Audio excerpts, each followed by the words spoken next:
You asked what you ought to believe about the dog-head ones, namely whether they arose from the line of Adam or possessed the souls of animals. That question can quickly be resolved. For if they should be counted among humans, then there should be no doubt that they have descended from the offspring of the first human beings. It is not possible to believe that humans derive their beginnings from anywhere other than from the substance of the first human. But if they are to be counted among the animals, then they are related to human beings only in name and not in nature. About these matters, it should be known that if we are satisfied with the opinions of our ecclesiastical doctors, then those dog-headed ones should be set among the animals rather than human beings, since the form of their heads and their canine barking shows that they are similar to animals and not to humans. In fact, the heads of humans are high and round in order for them to see the heavens, while those of dogs are long and drawn out in a snout so that they can look at the ground, and humans speak, while dogs bark.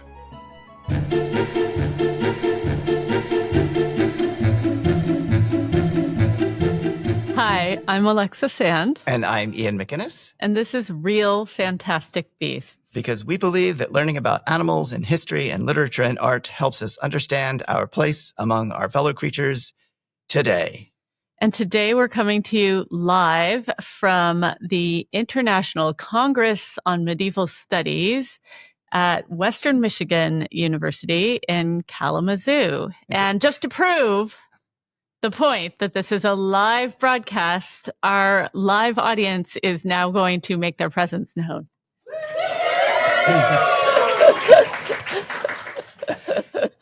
I was going to ask for dog whistles, but then we wouldn't hear them. And today we're really, really pleased to have with us Karl Steel. Karl is a medievalist who works on animals and post-humanism, and he's a professor of English literature at Brooklyn College and at the Graduate Center of City University of New York. So welcome Karl. Welcome. Hello. Tell us a little bit about the passage you just read for us. Sure. It belongs to a very unusual document called the Letter on the Cynocephalus by a fellow named Retramnus of Corbie, who is the abbot of the Abbey of Corbie, which is about 2 hours drive south of Paris nowadays, just outside of Amiens.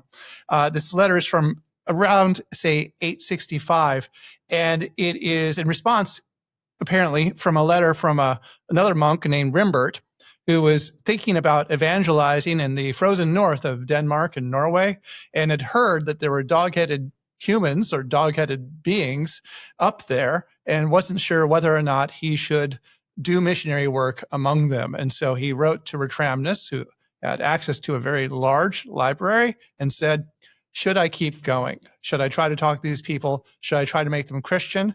Will they eat me? Do they have a rational soul? Are they beasts or are they man?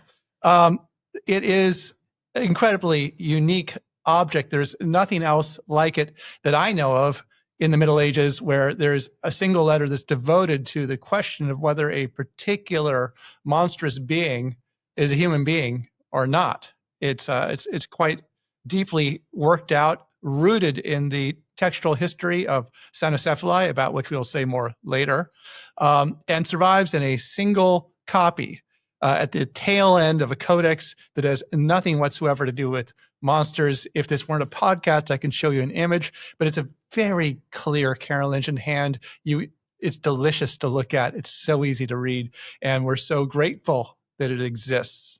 And maybe there was only one copy ever. I don't know.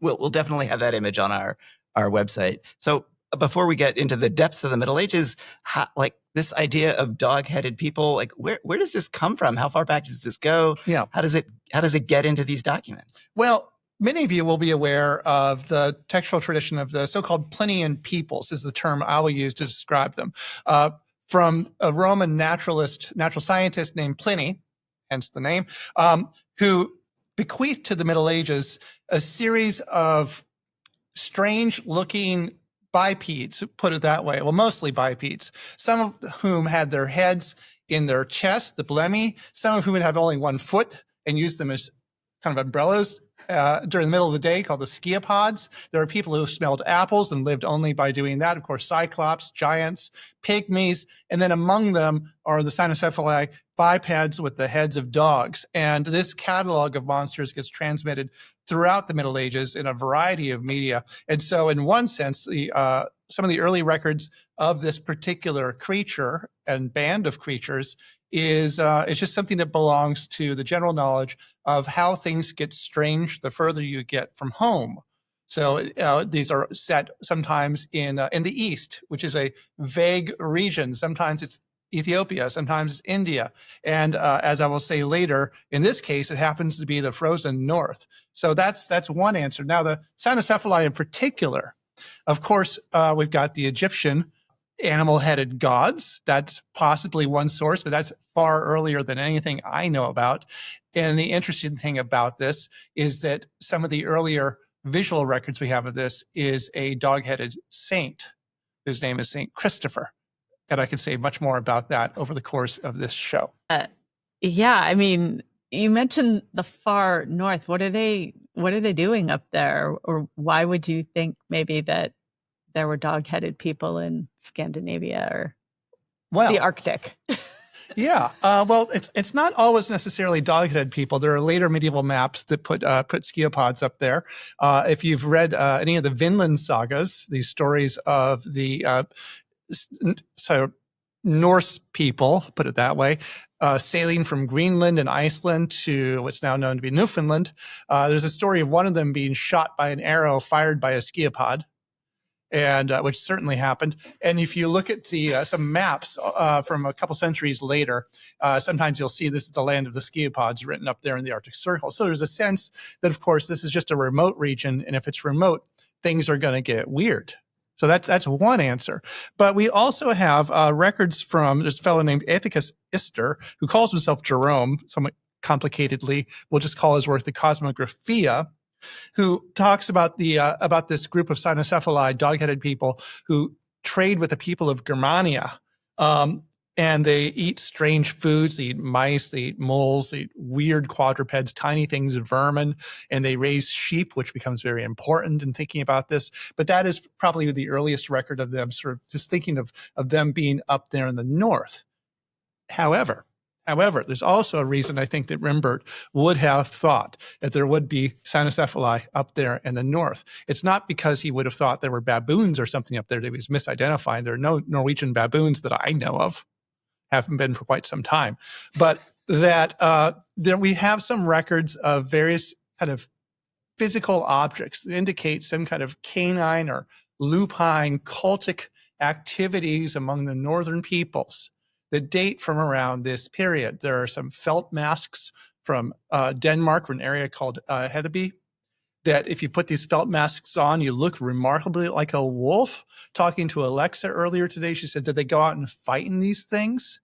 And I don't know. I don't know what they did with them. They might have just put them on and dressed up and had drinking contests or played songs. And this is their band costume. I don't know.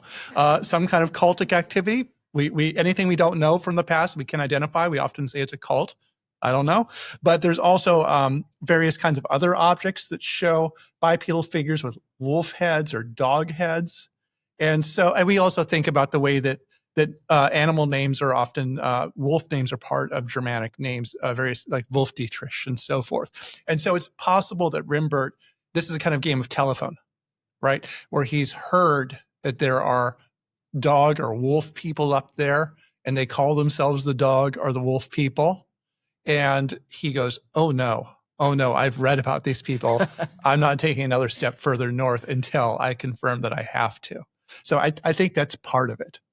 Yeah, because his question really is, can the Cynocephali go to heaven? Do they have souls? What nature of beast are they? Do they have rational souls specifically, right? So because it as a trained medieval intellectual, even at this early period in the 9th century, before he's read his Aristotle, because he couldn't have, he is aware, of course, that animals have souls. It's just that they don't have the same kind of souls that we do. So what he's asking is whether or not they can do things like form universal concepts, whether they can have language that abstracts from the present situation, whether they can think of things as such. These are some of the things that the rational soul can do. And of course, the rational soul, in a way, the way I've put it elsewhere, it condemns you to live forever. Once you get a rational soul, you're stuck. You're stuck in life and existence forever, either in hell or in heaven. And so this is what he's asking about them. Are they stuck in the same way we are? And if they are, then we have to help them. So that list of monsters that you gave us, the only one that's an animal-human hybrid, or we would call an animal-human hybrid, is the Cynocephalus, which it makes it, I suppose, logical that question would arise about what the nature of the soul is. But why, of all the animal-human hybrids, why dogs? I mean, why pick dogs to have your X-headed people? That's a great question. Now, I will say that there are a handful of other animal-headed bipedal beings that we might call people available in some medieval texts. So there's a German work called the Herzog Ernst. It's a romance, and our hero, Duke Ernst, hence the name, travels to, if I remember, the Holy Land, and he encounters a group of crane-headed people who have these apartments with running water. Miraculously, which one is the miracle? The tap water or the crane heads? I don't know which. And then, of course, you may be familiar with another 13th century document called the Bird's Head Haggadah, which is a Passover guide. And it rather than depicting the people in it with human heads, it depicts them with birds' heads. And people have done a lot with thinking about that. I don't know much myself about it, except that it exists. However, the dog heads are by far the most common one, and the ones that really incite the most discourse about the question of whether or not they're human. Augustine talks about this in City of God. Isidore of Seville talks about this in his etymologies. And of course, Ratramnus does this in his letter on the Cynocephali. And then the material about the Saint Christopher, who has a dog's head in some versions of his life, also suggests that this is an animal that is thought of as occupying a kind of double existence of being part of us and not being part of us, because that, of course, is the nature of dogs, right? So why dogs, I think, is the heart of your question. Why dogs? Why dogs is the heart of your question. And the way I often put it is that there's only, apart from our spouses or our lovers or whatever, there's only one other large carnivore that we let sleep with us. And those are dogs, right? Cats are also carnivores, but they're generally not large enough to do us any harm. They can do harm to our computers, to our coffee mugs, and so our sleep. But a dog can really mess you up. And yet we let them in our houses. We let them hang out with our children, with our family, with our aged parents, with our aged selves. And generally speaking, we're not injured by dogs. I mean, I've been bitten. You've probably been bitten. You've probably been chased by dogs. I certainly have been.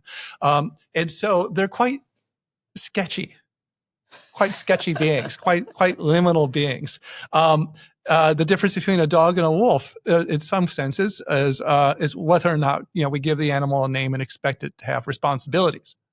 And so the dog, therefore, is kind of a ripe animal for conversion and for holding on to that existence as an outsider, even while it's been converted. Of course, we could extrapolate that into later medieval talk about that racialize Muslims and talk about them as heathen hounds, punning on the name of the prophet in order to do this. And we could think of even the Middle English work, Sir Gunther, which is a romance where a knight who is descended from, partially from the devil, is compelled to live as a dog for a while in order to return to his partial humanity. And in between living as a dog, he goes out and kills Muslims. So there is a whole complex of ways in which the dog is drawn upon for the excitement of tarrying with the outsider and also thinking about the problems of whether or not conversion can ever be complete. In that case, in the instance you've just given, the canine form is a punishment, right? Mm-hmm. But St. Christopher, explain why he's a dog-headed guy. Well, I can't say why. I don't know where he came from, except that he's from the land of the people that have dogs' heads. And in some versions of this story, he's even called abominable or reprobus. He's the outsider par excellence. And he is Sometimes he is visited by an angel or by God. Something speaks to him and says, now is the time for you to convert.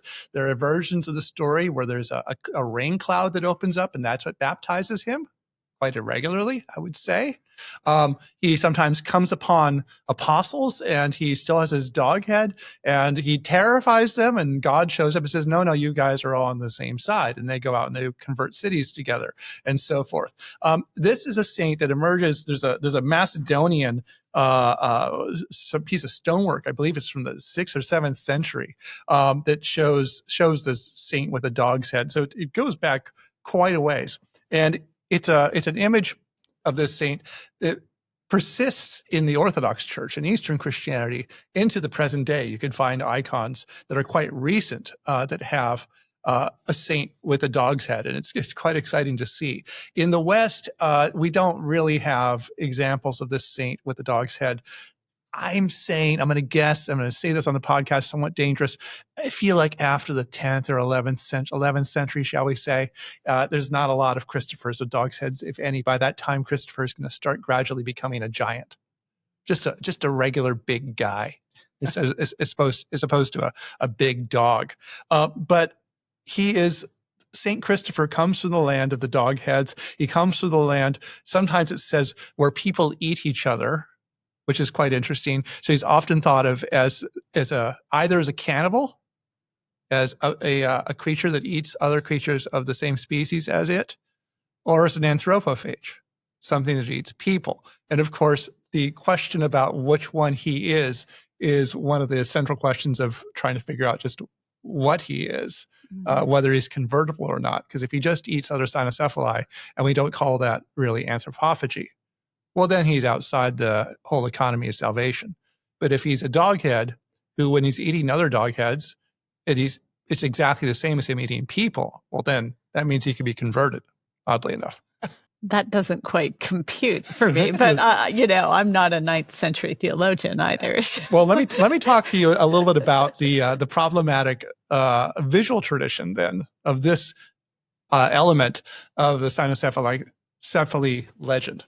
So, if you're going to show this creature, and they're showing in a variety of ways. Sometimes they're showing having conversations with each other. We'll say more about that later. They're showing a variety of clothing, different kinds of ear shape. Ian asked me earlier whether their ears were pointy or floppy, and they're mostly floppy, but sometimes they're pointy.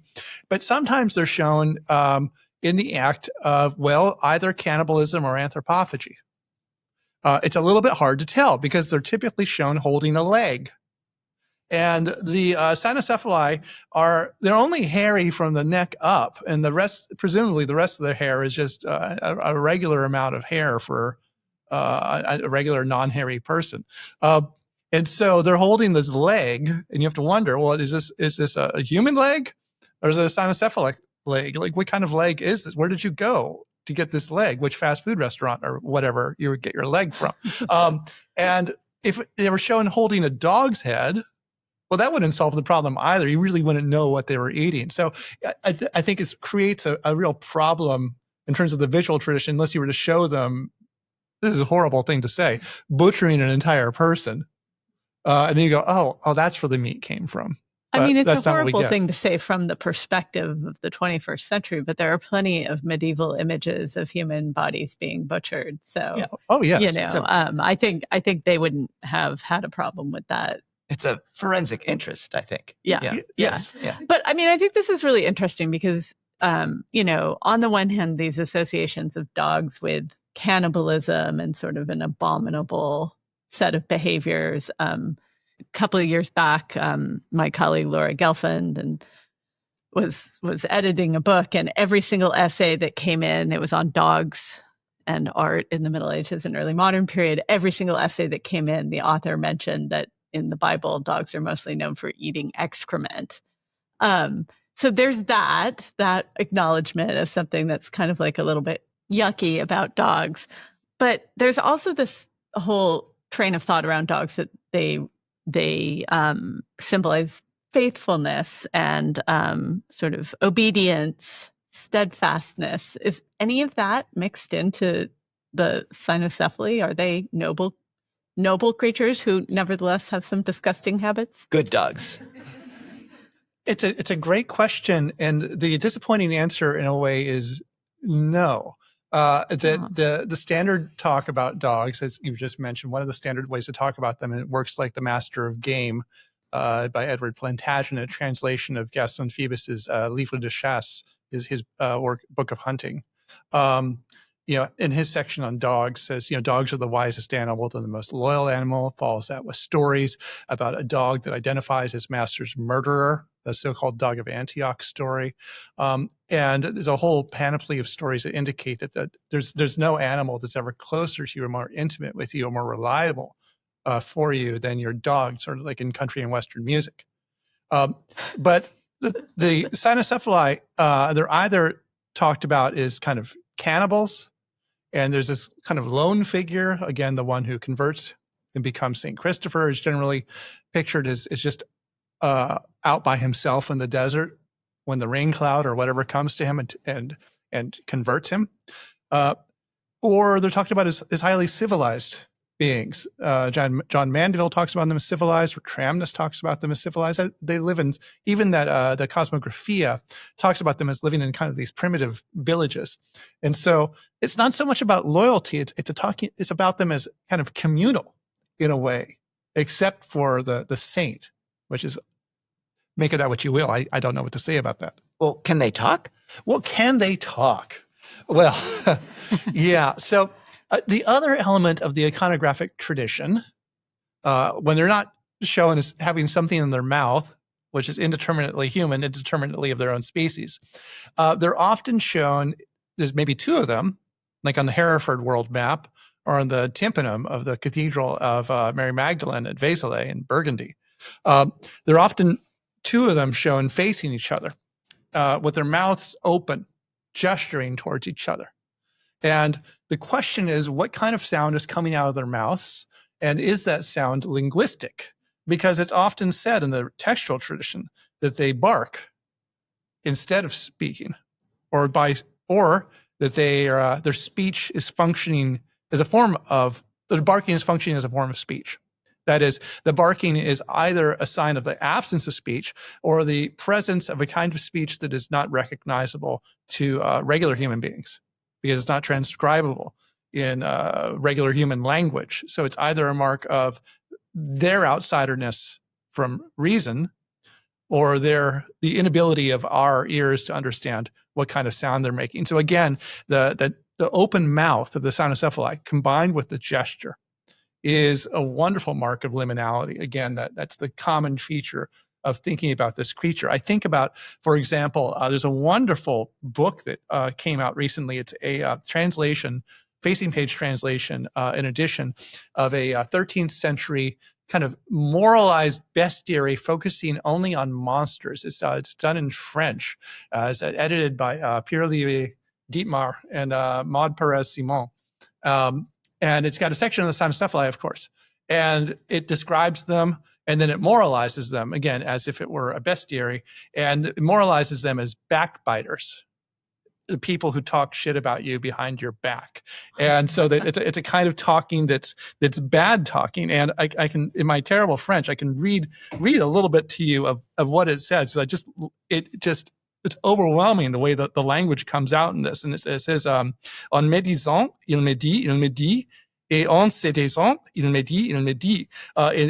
In talking crap about you, they backbite. And in being quiet, even in being quiet, they backbite. And what happens in this section, as the editors and translators of this observe, is that the language of that verb, me dire, to talk crap about someone, it just takes over the poetry. It fills it up to the extent that it loses meaning. It's as there's a word for that when you have a word in a poem where you just use it over and over again and it stops meaning that word anymore. Right? Do you remember the word? Semantic saturation. And that's what's happening here. It's language is pushed to the limits of sensibility, and it spills over and it stops meaning anything at all. And so this to me is the most intense exploration of cynocephalic language. Yeah, and it's interesting because Vézelay, one of the cynocephaly, is almost like grabbing its own throat, as if there's some kind of obstruction or it's choking or something's coming out that it doesn't expect and maybe doesn't like a lot. That idea of kind of bad language or language is something problematic. Like he's engaging in backbiting, or as you said earlier in our conversation, we're almost like witnessing that moment of conversion. Yeah. Because of course the reason he's on this art on this cathedral at all is you're not going to be able to see what my arms are doing if you're listening on the podcast, but I'm stretching them out because it's Christ holding his arms out and indicating all the peoples of the world who need to be converted. And the very edge of this, you get the Plinian peoples, including the people with enormous ears. We get the scaepods, and the very edge of that, we have the two cynocephalus, and saying, go to the furthest edges of the world and convert them. So this is an answer in the affirmative to the question that Ratramnus had posed, I guess, some 400 years earlier. So the dog, Maybe. dog is like a marker of potential conversion, or Yes. like it's the convertible version. Yes, All dogs need training. all dogs need training. Exactly. And so one of the other major issues with this is, of course, how does Ratramnus finally answer the question? And you can probably guess from what I've been saying that he's going to answer in the affirmative. And do we hear from Rimbert again? I don't know. Did he go further north and well, I don't know. I'm not a Carolingian scholar, so someone will have to tell me during the Q&A that he lived a long and happy life and returned with Danes in tow, recently Christianized, and wasn't killed and eaten by Vikings. But what Ratramnus does is he works point by point through this letter, this short letter, which is about 2 or 3 pages in translation to English, and he works through everything he knows about cynocephaly from the tradition of material, again, drawing from Augustine, drawing from Isidore, drawing from this the Cosmographia and Cosmographia, I guess, and drawing from other works maybe that we don't have access to anymore.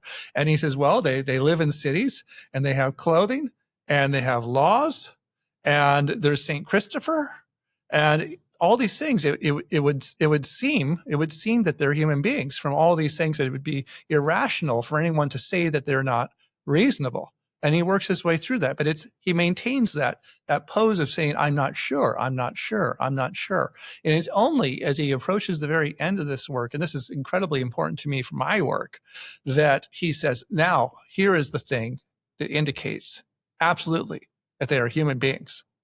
And that thing, they domesticate other animals. Oh, yeah. So that's the distinction he draws. And it's something that people who read this work often miss. Claude Le Couteau, who wrote a wonderful article on cynocephaly, he gets it right. And I get it right. But a lot of people don't get, they just say, oh, he says they're human beings because they have all these civilized traits. They say, no, he's not certain. He's not certain until he says they domesticate animals. And this is drawing on a long tradition, of course, of trying to determine whether something is reasonable or not. It's something you can't really determine exactly whether an action or a language or behavior is rational. But if you're talking about reason as this quality that distinguishes humans from non-humans and therefore institutes a kind of hierarchical relationship, well, then you can say, well, if there's something that indicates that we are superior to these other creatures, then that must be a sign that there's reason. And you being reasonable people, you know that that's a leap of logic. It's unsupportable. And yet it's an argument you often find made.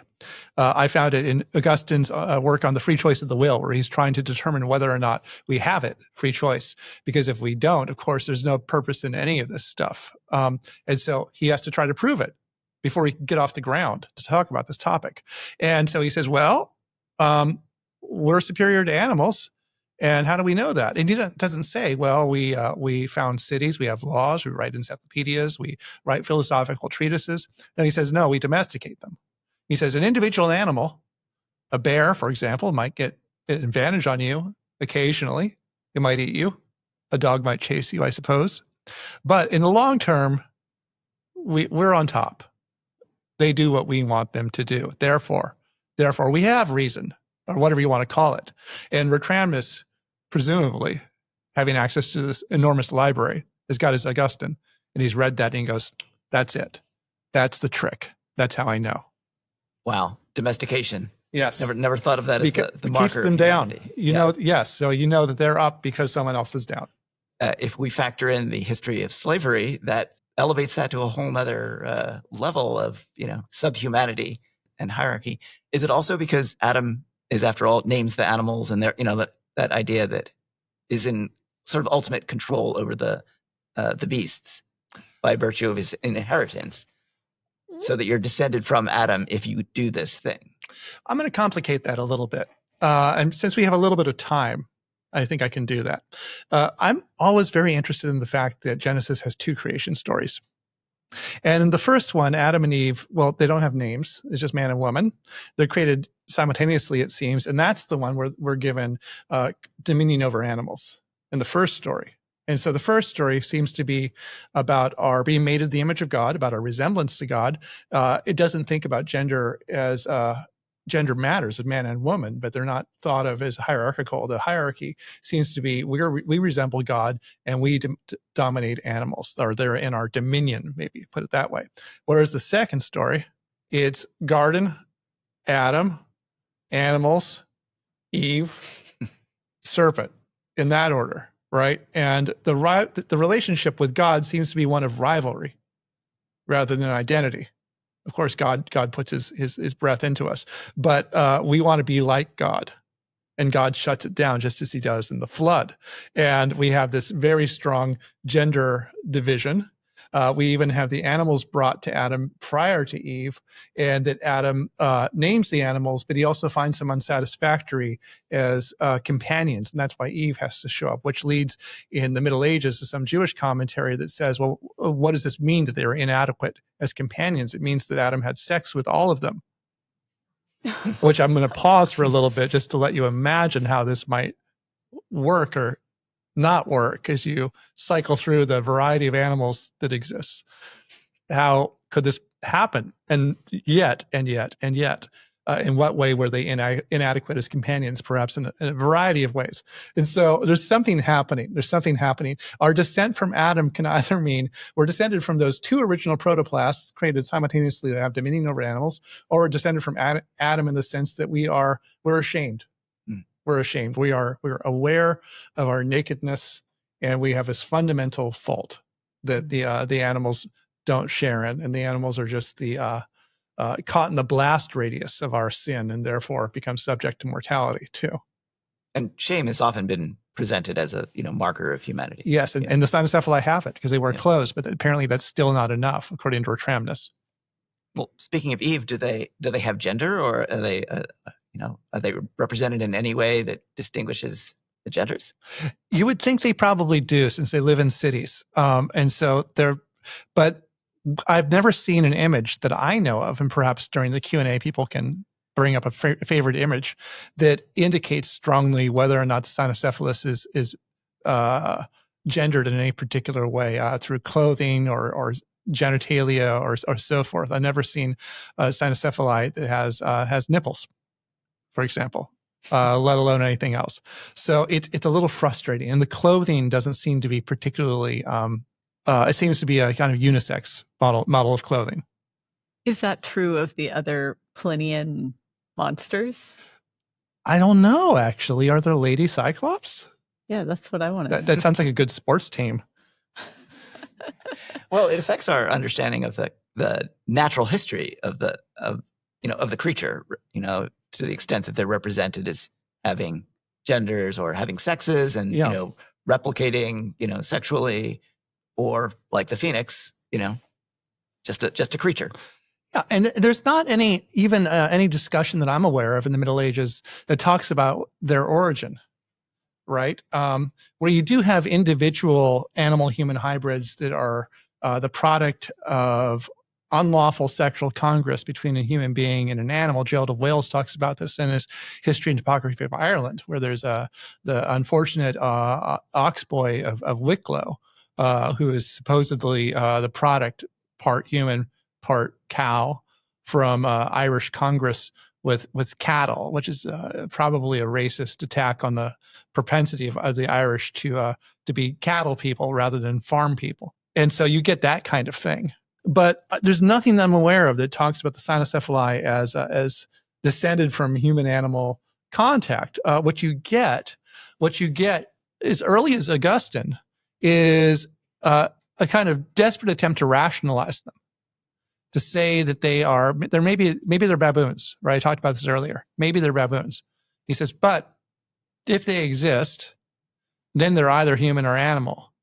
And the only way to know that is to know whether or not they're descended from Adam. That's the only certain way to know. This doesn't mean that he says that the Cynocephali are human. He just says, if we could trace their genealogy back to Adam, then we would know.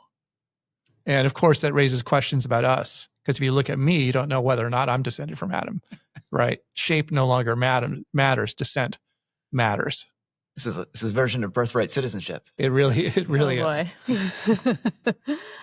So you have these creatures, they're living out there, these beasts, they may be human, they may not. Is there a point at which historically somebody says, no, this isn't a thing?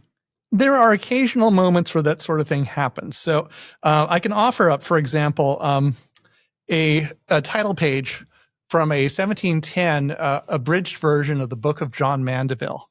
So if you're familiar with the Book of John Mandeville, the story, of course, is that the furthest he ever traveled was to his local library, that it is a kind of compilation of world facts ranging from the Mediterranean world all the way to Sumatra, done through a kind of avatar named John Mandeville, a knight who looks at things and writes about them and talks about them as if he's visited.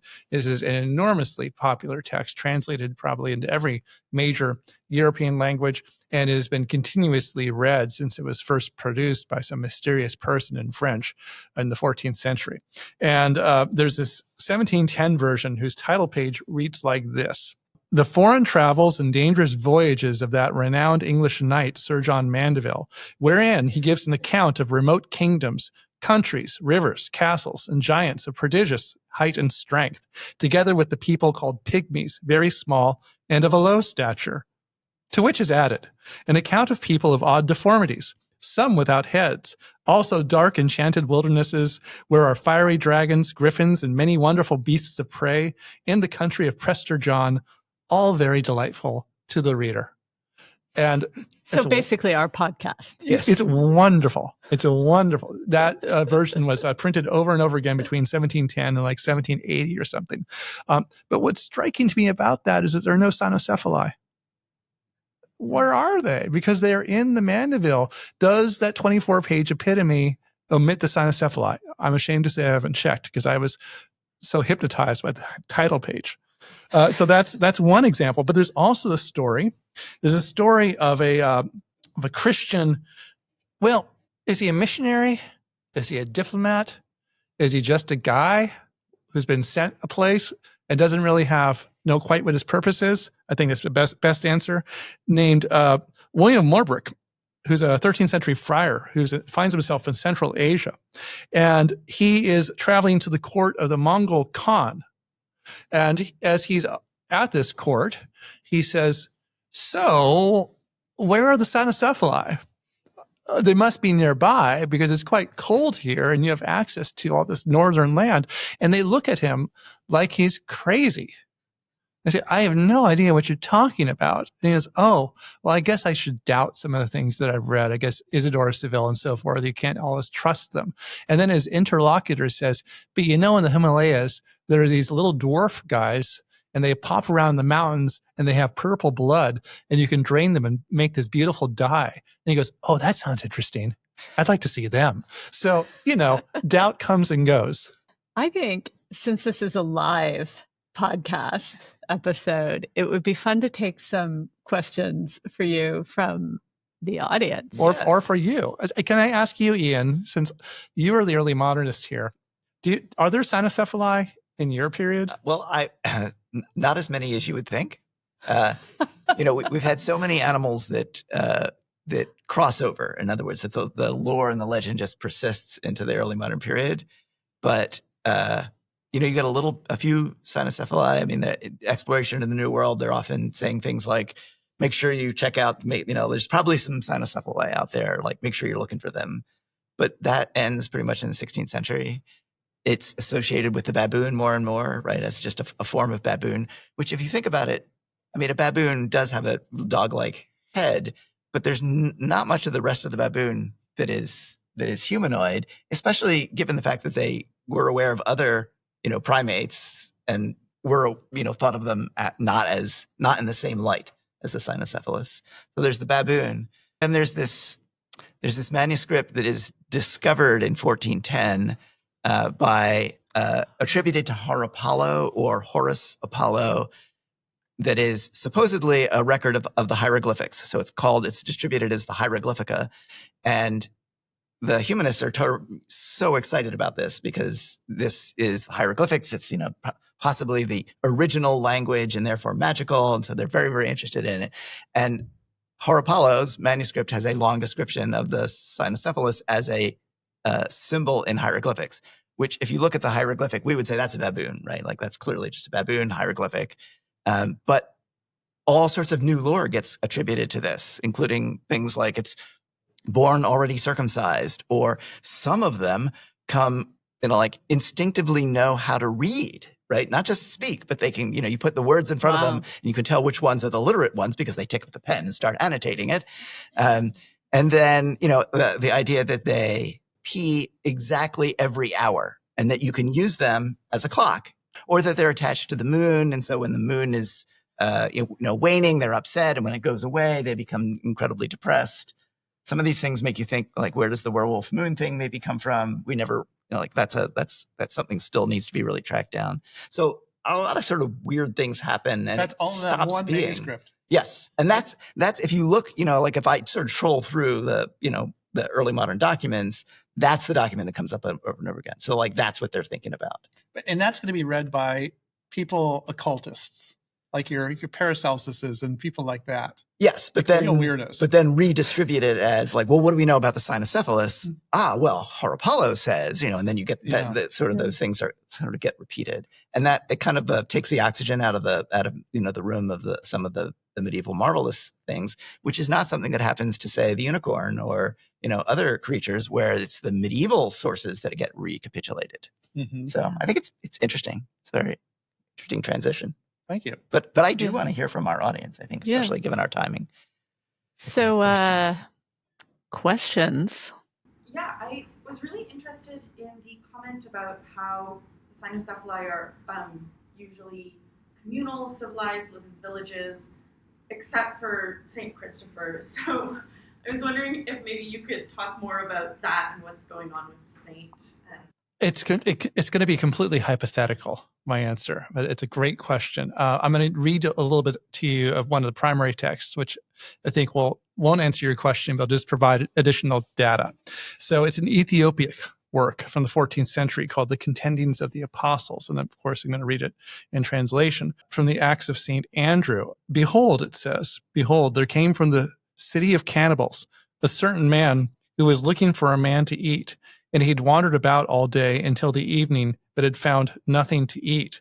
And then the angel directs him to the apostles, various miracles that cause him to convert. And he converts. He's still worried, now that he's converted, that he's really going to get nothing to eat, because now that he's become Christian, he can't eat people anymore. And then eventually it tells us what he looks like. Now his appearance was exceedingly terrible. He was 4 cubits in height. And his face was like unto the face of a great dog, and his eyes were like unto lamps of fire, which burnt brightly, and his teeth were like unto the tusks of a wild boar, or the teeth of a lion, et cetera, et cetera, et cetera. And what's striking to me about that is he comes from the land of people who look like him, who are cannibals, but they have to go out and, rustle the land about for people to eat. So presumably they're not actually eating each other. And so they're both kind of, again, like the dog is a liminal figure. They're living communally, but they're living in a communal way that's also extremely antisocial. And so maybe that's part of what's going on here, is that singularity and civilizationalness, there's a word for that I'm not saying, they're being civilized, seem to go paw in paw, as it were. But I think maybe, again, and this is speaking really hypothetically, it's about less finally about converting an entire people than it is about having the one spectacular saint, because saints are spectacular beings.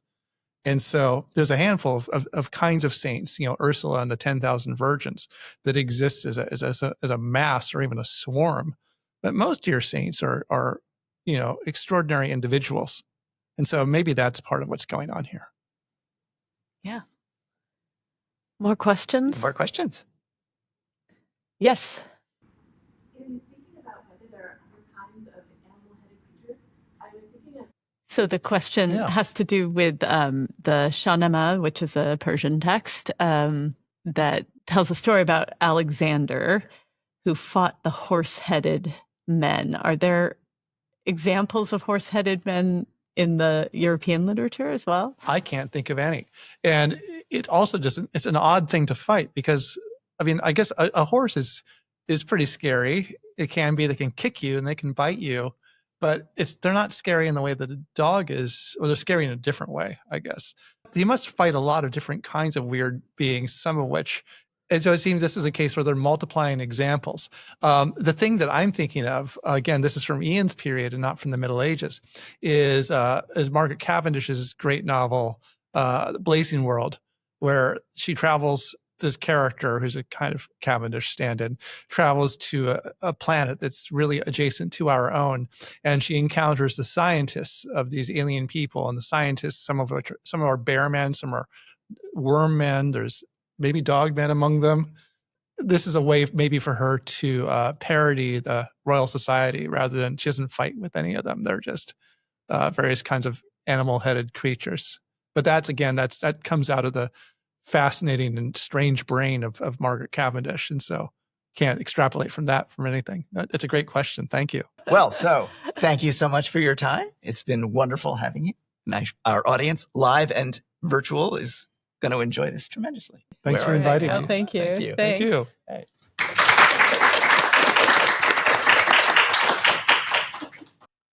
If you have questions or comments or suggestions about future episodes, we would love to hear from you.